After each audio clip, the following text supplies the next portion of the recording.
Hi, everyone. Happy Saturday. And I chose that word happy because I know that this has been a really challenging week for all of us. The emotions have been flying and what we've been feeling, but we still have to be able to choose. We have to be able to say, you know what? We are going to sit here and have a conversation for 45 minutes. So we are going to choose happiness.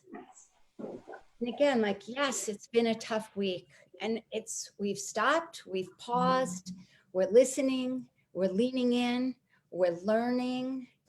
And one thing I know for certain is that all of us, all of us and the country will be a much, much better place when we work together, for justice, when we have this, what I call empathetic alignment, so that each individual feels cherished, feels respected, and feels safe. So for those of you who are out there protesting, I just want you to know we are with you. We are with you. We want change. We want every single person to have just and justice so that everyone feels really good in the world. So we're going to pivot. And today we're going to be talking about how we pivot in the workplace. And most of the conversations that we've been having for like the last 6 weeks have been about individuals and how individuals pivot during this time of the pandemic.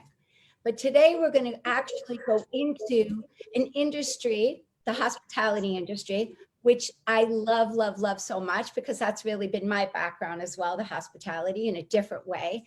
And we have a gentleman on today from the SH Hotels and Resorts, Arash Azarbarzin. And this man is a award acclaimed person in the hospitality business. And I love that because, what we're going to talk about today is, trust me, nobody learned this at Harvard Business School. Nobody's been prepared for the things that we are having to pivot. And this gentleman really has history. He has history of, number one, not only filling up hotels, literally filling them up, but then also making customers so happy. This customer service and the accolades that he gets and the awards that he's won for filling them up and having customer satisfaction is amazing. And right here and right now, we have to start understanding we are in a new normal. So it's people like Arash that are actually going to be helping us create these new systems so that we can have a new normal that actually makes customers feel safe, lets them enjoy the experience that we all want. And you know what? I'm going to say we all need it. We have been locked up. Like, people have not been really enjoying their life because we've been closed. We haven't been connecting with all the things. So as we're starting to open up, it's amazing. And so I'd like to introduce Arash to all of you right now. Hi, Arash. Hello, Lavinia. Thank you so much for having me on this. Appreciate it. We're By the excited. way, that was a great introduction. I'm going to use that for future speaking engagements. Thank you. You're very kind. So I think the first thing I want to say is, what do you think? What do you think, like the numero uno thing that the luxury and hospitality industry must convey to potential clients and customers? Yeah, it's been a very, very rough road, as you mentioned. And I've never in my career closed a perfectly fine hotel down. And we did close 4 hotels since early March. And what we're trying to do today is convey safety, security to our guests and to our employees. Yeah. It's very, very important that we we make people feel safe and good. I always say, Lavinia, we're in the business of making memories. That's what we do. We make memories. You can't take a hotel stay with you, but you can take the scent and you can take the candle and you can take those memories home with you. And we have been very successful, fortunately, being that memory maker for many, many years. But as we got ready to open our hotels again, and we got the ray of hope about 3 weeks ago, and I give a lot of credit to Wynn organization. They were the first to publish their opening procedures and protocols for everyone to see. Wow. This is not the time for people to keep secrets and not share best practices. And when we saw that protocol, we had already started working on ours. We started really building what we call the guest journey.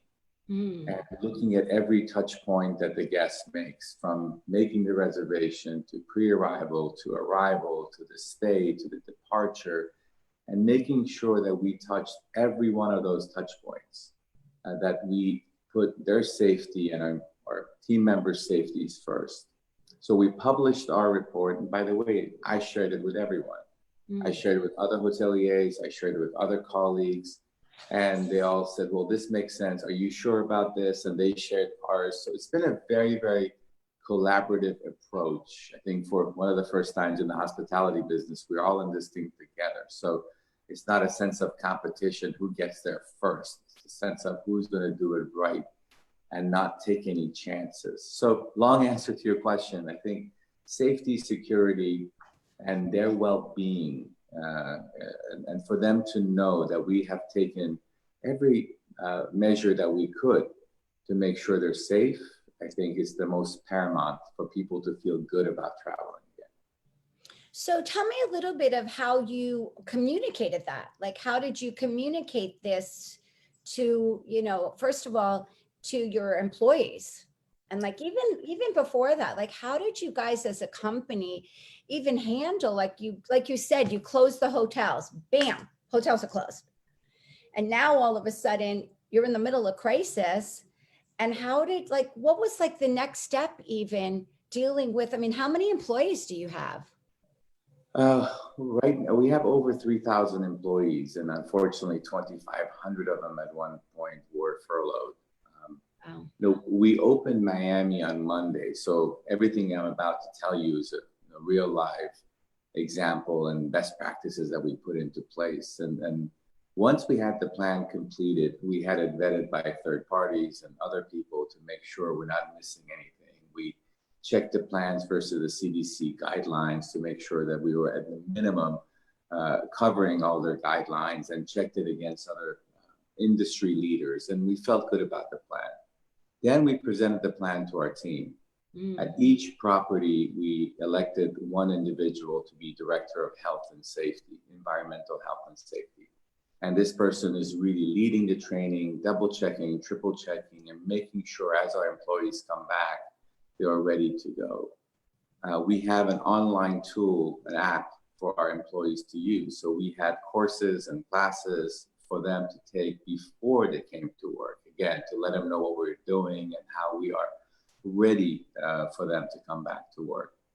And then we required every one of our team members that's coming back to take the COVID test right before they started. Again, a sense of security for them and for the fellow workers. We paid for it, insurance paid for it, not out of their pocket. So once that was done, then we got ready to communicate to our guests. We sent out a series of emails, direct mail campaign outlining the plan. Not so technical. They didn't need to know what type of chemical we're using or what kind of sanitizers we have or what the brand of our wand is, but to let them know that we are taking the steps and we're ready for you. We did a little video showing the hotel being cleaned and sanitized. And then it came time to opening. And what we did right prior to the opening, even though we could have done it ourselves, we brought a third-party company in to sanitize the hotel from top to bottom. And I know I don't want to get too technical again, but we invested a significant sum of money to buy infrared cameras that can test the temperature of a guest or employees when they arrive at the hotel. Wow. And these cameras are super high tech, and they can do over 100 people per minute.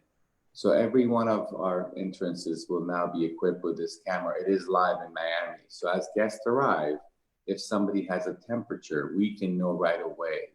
And not having I want to know, like, will the buzzer go off?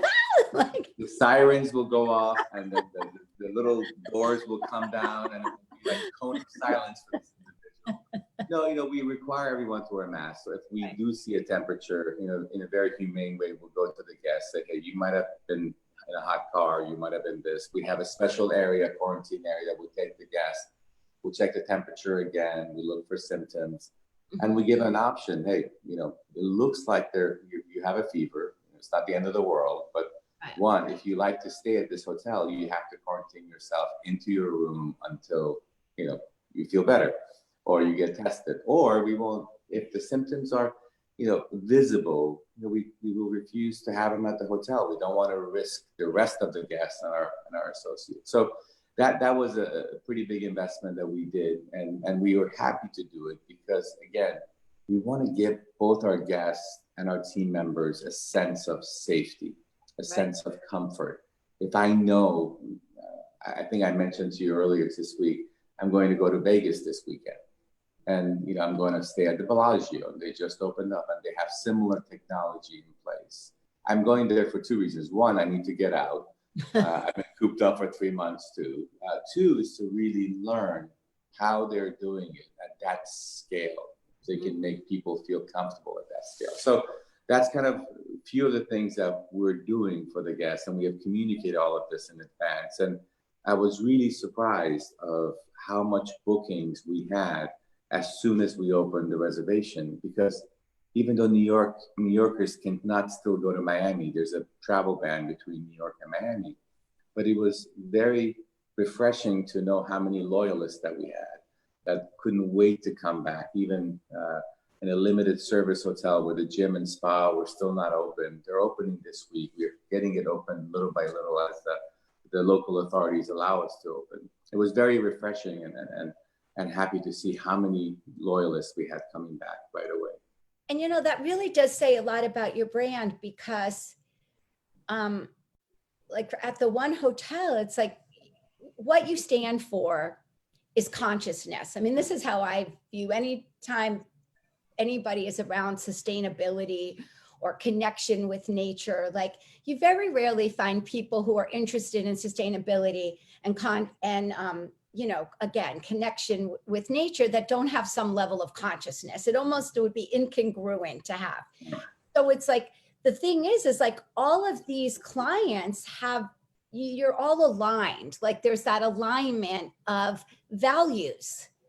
And so, I mean, I know for myself, you guys would probably be one of the only hotels that if I was going to go on somewhat of a vacation, that I would feel safe going, because I just know, the attention of details that it goes into to making something sustainable and natural. And it takes a lot. I mean, it really does. Like, it is a lot. I mean, I know in my own house, like in 21 years, I have never had anything on a cleanser or anything that has chemicals in it, like regular chemicals. But I had to pivot. Right. Like, I mean, if somebody would have told me a year ago that bought the Clorox wipes. I'm telling you, like, I bought Dawn because somebody said it needed like grease that this COVID was heavier and it needed a grease. I'm like, I bought this other hand sanitizer that my doctor recommended that the doctors use in hospitals. And I'm thinking like, no, I would have never, like, in 20 years, I've never had this stuff in my house ever. Like, I have literally had to let people go that were using these chemicals in my house on the side because they wanted to get something cleaner. And I'm like, you don't understand. I'm okay with it not being perfect because it doesn't have the chemicals. Right. So like, I see just how I had to adapt, because I'm also smart. Like, I'm not going to like not going to put myself in an unsafe situation because of that. But I'm sure you guys have had to you've had to adapt a little bit from maybe your core ethos, your core culture, your core values in order to keep people safe. You know, I know my team is listening, so they will send you a couple of gifts from us for you, so you don't have to use the Clorox wipes and then bring those harsh chemicals into your home. You know, we have found a UV wand that will kill 99% of germs and bacteria. Okay, I need that wand. I know. Jackie, are you listening? Ship one right away. We also actually, you should sell them on your website. It's hard to find. You know, right now they're in such high demand, but we have secured enough for all our properties. So as you arrive in the hotel, the bellman will use the wand to clean the handles of the of the luggage and making sure we're not touching anything. And you know, I wouldn't want someone to take a Clorox wipe to my luggage. I mean, that's tell me. I mean, like, tell me about it. So it's a much easier. And we have a water-based ozone machine. And we'll put all this information on your site so folks can have the right name and where it's available. That it's like a water mist that will kill all the germs and all the bacteria without any harmful chemicals, without, you know, it's an ozone system. So we have done a lot of research over the last 2 months as we get ready to reopen. And what we do for our rooms, for example, we do a complete deep cleaning of the room, every surface. I don't like having, you know, some hotels I've been to put the remote in a bag and then they seal it that the remote has been cleaned. Like, it's okay. What we are doing, we're sealing the entire room. So when you arrive to a room, you will be the first one to break the seal to the room. And that seal has been signed and checked off by our safety people to make sure this room is completely clean. Nobody has been there before you have been in there. And if you don't want your room serviced, we will deliver towels to you in a sealed container so you know they're safe and clean. Your room service can be delivered in to-go containers. It's a little bit off of our brand, but again, we wanted to make sure that if you don't want someone in your room or plates and china, it's all disposable, recycled disposable material. And when you leave the hotel, we'll keep that room empty for 48 hours before we sell it again. Because, you know, again, most data shows that this virus will last up to 48 hours on certain surfaces. So we wanted to make sure that we take the safe way out to make you feel as safe and good as possible. I love that. I mean, you guys have really done your work. It's amazing. I mean, just amazing. Last week, I had to travel up north and for some medical reasons with my husband, and many of the hotels were still closed. This was actually, 2 weeks ago. And we drove up because we weren't comfortable flying. And my car looked like I was going to summer camp. I mean, I had that car packed up with air filters and you name it, like my own water, because I didn't want to have to. I mean, it was just, I mean, I thought like, please don't tell me this is the new normal. Like, I'm like the woman who always prides myself that I can go anywhere with just a little travel bag and get on a plane. And I've had that thing is, oh, you know what? I'll just shop there.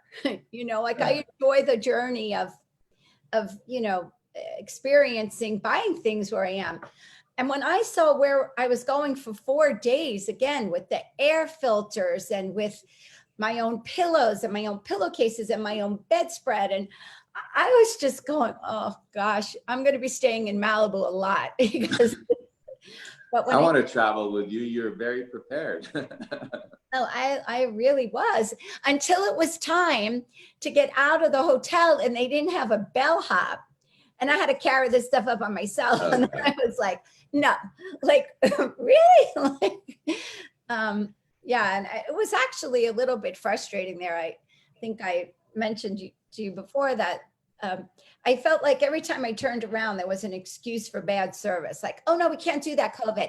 Or no, we can't do that COVID. And I was just like, but you're open. Like, there's a part of me that would have thought that you would actually be jumping hurdles to make the experience as close to normal as possible. And that's what I love what you guys are doing, because it's so clear that all the touch points that the people normally get, you're trying to not take those touch points away. It's not like, oh, we're going to take the touch points away, but we're going to figure out how to adapt to those touch points and still have the customer having that beautiful experience, because like you say, you're creating memories. It's very important. You know what, for us, this started well before this pandemic hit. I mean, we had worked on creating an app that can be all purpose, all encompassing. And then that app launched last year. And we were doing testing at One Central Park in New York for it to open your door. So for you to check in via app, order room service, your remote control on the TV, the light and temperature controls in your room. So all of this was done via app. Now, when One Central Park opens, we are well ahead of the game with many of our competitors, that you can do so much on your phone, your own personal device, your comfort, right? Everybody loves their phones, and I can give you a tablet. You don't know how to use it. You get to use your phone pretty well.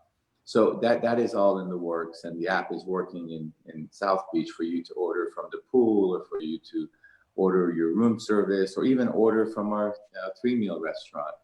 When restaurants open, which will be next week, we'll open the restaurants on Wednesday. We open without the restaurants. We have 24-hour room service, and we have a grab-and-go cafe called Neighbor, so you won't go hungry there. But when the restaurants are open, again, we will have everything ordering off of your phone. The wine list will be off of your phone. The menu will be off of your phone. Even if you want to pay off your phone so you don't have to interact and give your credit card to anybody, you can do that. I think it's really important. You mentioned something that hit home with me.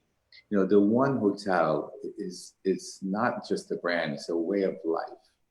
And I wish I could take credit for creating it. It was something that Barry Sternlicht thought about back in 2007 when it first started thinking about it. He was the genius behind W and St. Regis, and really built Starwood and made it a world-class leader.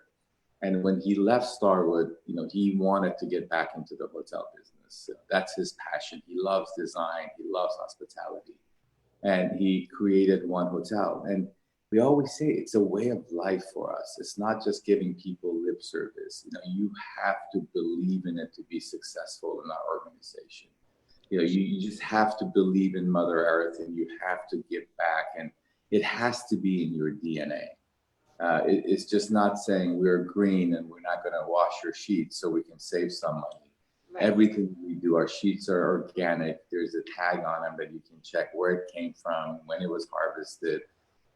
Even any down pillow that we use is a humane down. I learned this, that there's a humane down versus inhumane down. So everything we do is with that in mind. It's part of how, first question we ask. So we didn't have to empty a lot of clutter from our rooms, the papers, and we didn't have any in the rooms anyways, because that was a part of our brand to begin with. Our cleaning and sanitation was always organic and healthy. And we took care of our guests and their wellness, where we were very much into wellness, yoga, meditation. So those are the things that will help us as we deal with the new norm. And I think this new norm is going to last at least until the new vaccine or cure is there. And we have to learn how to deal with the new norm and how to run hotels at lower occupancies, where, like you said before, we're used to running hotels at 90, 100% occupancy. Now we have to run them at 40, 50% occupancy. So it's been an interesting ride. It's been an interesting year. And I'm an old man. I'm doing this for more than 30 years, and I've never experienced anything like this, as many of your viewers will attest to. So that's actually a segue into a question that I'm been pining over for a little bit now. And I'm going to actually ask you, because you have so much experience. And I'm kind of watching leadership right now, even in businesses. And, again, we just discussed, we're in a whole different paradigm. you know, and when the economy's great, a lot of leaders, you know, it's moving, it's shaking, it's this, it's that, but what I'm seeing in some of the people that I'm talking to and hearing some of the meetings that they're having, it's a little bit daunting. I'm like, okay, maybe certain leaders, you know, when the times when you're struggling like this and everything is sort of percolating in a very odd, challenging way, like how are you changing some of your leadership? Because of course it can't just be status quo. It can't all be transaction. Like, and that's what I'm hearing. I mean, I was actually on a Zoom call with a CEO, and there were a lot of their staff, and I was like a little bit shocked that it felt like it should have just been transaction. I'm thinking like, people, this is not like, we're in a new norm here. We got to you got to connect with your people a little bit more. There has to be some heart. We have to relate. We have to show some vulnerability. We have to show some understanding. We have to inspire them. It was all like nuts and bolts. And I thought, I'm not sure that's leadership. That's going to be the kind of leadership that's going to actually be able to sustain, like you said. I mean, I believe this is probably going to be a good 3 years that we're going to be in this, you know, before we really have a good vaccine or before we have, you know, a herd immunity situation. So I'm just curious, because you have so much experience. And again, you're somebody who's really proved that you know how to do this. Right. So what do you think especially even for young people out there that have businesses, like how can we help them become leaders in these struggling times? Like, what does that really look like? It's a great question. And first of all, I hope it doesn't take 3 years for them to come up with a vaccine. I mean, my hope and my goal is by this time next year will be good. I mean, I'm an optimist, and that's what a good leader does, is always shows optimism and shows a positive view on life. So for me, what I've done, and Barry, my leader, my boss, is exactly the same way. Our demeanor hasn't changed. We're not in a panic mode. It's not doom and gloom. You know, it's looking at opportunities and how we can find ways to better our business and grow our business. The most important thing through any kind of crisis is communication and over communication. If you hide and if you don't talk to your team, that's where people will start coming up with their own judgments and making certain assumptions. So even though I haven't traveled much, I went to Miami on Monday for the opening of our hotel. I'm a rebel. I traveled, I got on a plane. But what we do is 3 times a week, I have a Zoom with my entire team. And we talk for an hour and a half, whatever it takes, sometimes 45 minutes. But everybody has a chance to talk, and they listen, and we talk about the climate and best practices and what we're doing. And one of them is a happy hour, a Friday afternoon. And, you know, you're more than welcome to come in and as a guest speaker or join us for a cocktail where we have, you know, more informal session. And I feel over this pandemic, I have spent more time with my team, not seeing them face to face, that I have, you know, for the rest of the year. So it's all about really communication, positive outlook, that things will come back. Like you said, it could be 3 years. I hope not, but it could be 8 months, 6 months to a year. So that range is something that is not the end of the world. We're going to make it through it. We need my team to be leaders for their hotels. And that message that I convey gets transformed down all the way to the line employees. And if I start by having a panic attack and by really doing things to our leadership team that they don't appreciate, they're going to do the same thing to their teams, and they will have a domino effect all the way down. So it's all about being positive. It's about looking and having strategies for different happenings. What happens, Lavinia, if we don't come back for another year? We're ready. We have plans in place. We know what we need to do. And right now in New York, we have rooms being cleaned and sanitized and sealed as we speak, because if the market comes back and they said, hey, we're ready for business in New York and it's June 26th, we're not rushing and we're not we're not panicking to open our hotels. We'll be ready to go within 24 hours of, me giving the signal. We can open a hotel. So that's what makes us a good communicative company. Yeah, I love that, because I always said at Equinox, when I would have my staff meetings, I would look around and I would just say, if Equinox were a human body, my staff is the heart. And we can live without a mind. I mean, we could stay alive, but we can never live without, as soon as the heart stops beating, like, you're done. And it's so important to constantly nurture that within your people, because again, for me, and I feel this way in the luxury business, in the hospitality business, in the health club business, is like 9 times out of 10, it's your people. Like I always said, anybody can hire like the greatest architect. And then people can go out, like, in the health club business, I would say, and basically put in the same exact equipment that you put in. But what made us different was our people. Right. And that didn't just happen like organically, no. Like it happened because it was an intention.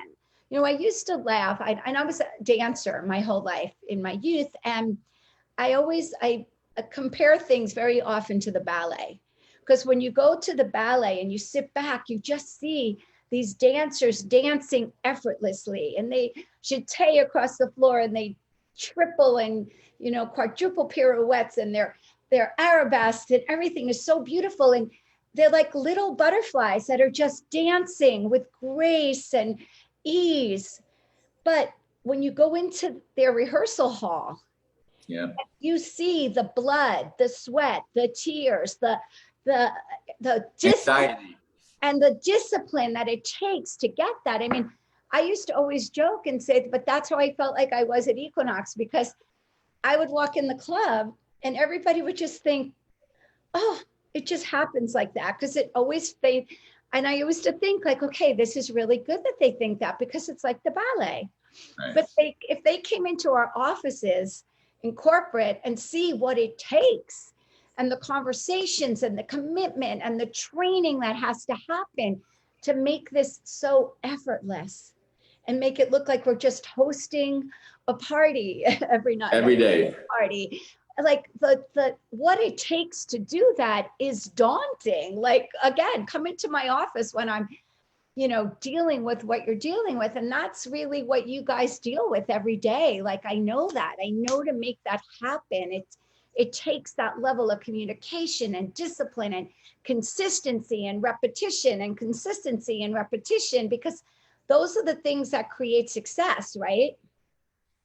One of the things that you said that is so true, we always say you can build the most beautiful hotel, gym, resort, but if the staff and the heart is not there, it would be very, very ordinary. One other thing that I know you and you have this, and with heart, and I think as important or even more important is the soul. Mm-hmm. Because you can put a stent in the heart or you can put a transplant, but the soul and what you did at Equinox and what we try to do at our hotels is have that soul where people are not mechanical, and people are genuinely there to take care of the guests and genuinely care about the environment. On their days off, they go clean the beach or clean the park or plant a tree or march for the earth. So that's what differentiates us. And we're small enough, right now we have 5 hotels open, including the Baccarat, and we have 6 hotels, including London's Treehouse. And soon will be many, many more. But we really take big pride in what we do and the message that we convey, not only internally, but to our partners, lenders, owners, and also to our guests and team members. It's really a holistic 360 view on hospitality. And trust me, we make money for our investors, and we show great returns, and we take care of our guests. Our hotel in South Beach has been 1 or 2 on TripAdvisor for the last year and a half, at one of the highest rates. You know how hard it is to get those kind of rates and still finish, in the top 2, first place in TripAdvisor. So something we're very proud of, but most important to me is how we take care of our team members, and then how do we make sure that they have a beautiful, safe, and then healthy environment. How do we love, respect our team members, and how do we build trust with our team members? So those are the things that will make a complete business, any business, not only hotel business, but gyms or restaurants or any type of business. Those three components have to be very, very close and hand in hand. Yes, I agree. I mean, I think trust is such a big part of the equation, especially in the topography of where we are. Like, people just have to trust that, and that's what I love about this conversation today, is that you guys really get it. Like, you get it. Like, you're so grounded and anchored in it. And even before this, like, that was what I think anchored you guys so well, that it just, like, you're going to be able to sort of, meander back again, I think in a really beautiful way. And I think it's exciting. And I think a lot of people, especially young people out there that are creating brands, like, follow this. Like, this is a really, really good, a really good structure, because it really is, like, I really believe, like, I don't invest in anything that doesn't help people. Like, that's just like, I want something that's going to make people's lives better. And yes, I love traveling but like, coming to your place, it's always as if, like, I am a big meditator, but if I've had friends that will come to the hotel and say, oh, just walking in here, I feel like I just meditated for a half an hour. Like, there's just something about, like you say, all your senses are met. The smell, your visual, like everything, it just, like, it decompresses you. It just makes you feel like, and we need that. It's funny you say that. Right before the pandemic hit, we were in the final stages of launching a meditation channel on our TV, and having meditation available for you to go and use the app to meditate with some of the best gurus. So it is very, very important that every sense is taken care of, and you can sleep beautifully and comfortably, but also waking up refreshed and ready to take on the world, whatever that mission for the day is. If the mission is go to the beach and just relax, well, you need to be refreshed for that as well, or getting to work. Yeah, or just to connect. Like, I mean, I really think that probably one of the reasons why you opened up so successfully is people are missing connecting with each other, with their communities, and that's another beautiful thing that I think I've always heard in Miami, is whenever people go there, they always see people that they know. Like, it's just this place and where people just really connect. Like, they go there and it's like there's like-minded people that are all, like, just, conscious and connecting, and are there to just feel good, and like you say, it starts with like, so much just starts with the culture. I always say, like, sometimes when something is built with, like, really good values, when it's built with consciousness, and it's built with integrity, and it's built with soulfulness and a heart, it's almost like it makes people show up better. Right. Like, you would feel uncomfortable, like, being a total jerk in a setting like that, even though if you have those moments, like, to be aggressive or whatever, like, it's almost like a setting like that just makes you go, like, I don't think I better do that. So it's like, when something has boundaries, and you create that space for consciousness, for awareness, for connection of nature, I'm telling you, like, I see people act better when they are when somebody is holding them to behave that way. So in closing, I think we need more spaces like that in the world. We need more spaces that will actually help people to be the best version of themselves, because everything's built with that level of integrity, and things are built with that level of heart and soul and connection and just love, love. You know, So it's so true, and I'll be quick on this one. You know, we have the one hotel candle and our scent, and believe me, I've gone through a few of them since I'm not traveling to our hotels, and that scent always brings me home, and I love it, and it's relaxing. And how many of them we have sold since the hotels have been closed is almost doubled and tripled what we would sell when the hotels are open because our guests miss us and miss that scent. And I tell you, of course, if you haven't had one, Jackie, Donna, send her a couple of big candles too. You know, when you smell that, it just relaxes you. It just puts you into a different place. You see the biophilic design and the green everywhere, and then just makes you feel good about it. So can't wait to welcome all your viewers back to our hotels. And if you haven't experienced it, we'll show you what we're all about and why we have been successful. And I'm honored and thankful for you to making the time for me to be here, and look forward to the day we can break bread together, hopefully in the very near future. it's a margarita. My gosh, sign me up. My wine consumption has tripled over the last 3 months. Okay. All right. Arash, thank you so much. It was really a pleasure. I love what Thank you're you. doing. Thank you. Can't wait to welcome you back. Bye, everyone. Thanks. Take Bye. care. Bye-bye. Okay. All right, everyone. See you on Wednesday. Conversations with my people. I'll have my dear friend Elise Walker on talking about fashion. Okay. Bye-bye.